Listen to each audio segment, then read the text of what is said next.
عجیبه ژوند دی خودکشۍ مه پکې وزغملې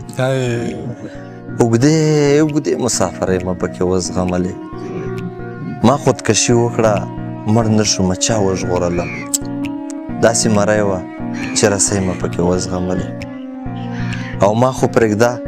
چې په سفر ځمه نو څنګه ژاړم د لیلا ګلې لور سلګۍ مه پکې وزغملې منمه ربو کې به لوړه تنخوا اخلمه خو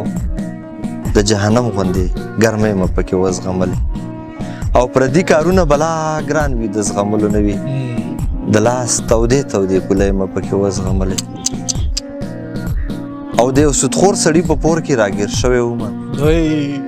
سیرې ګریوان ماتې تڼۍ مه پکې وزغملې او زړه مې په مثل لکه وران افغانستان فقیره د ژوند تمامې بېوسۍ مه پکې وزغملې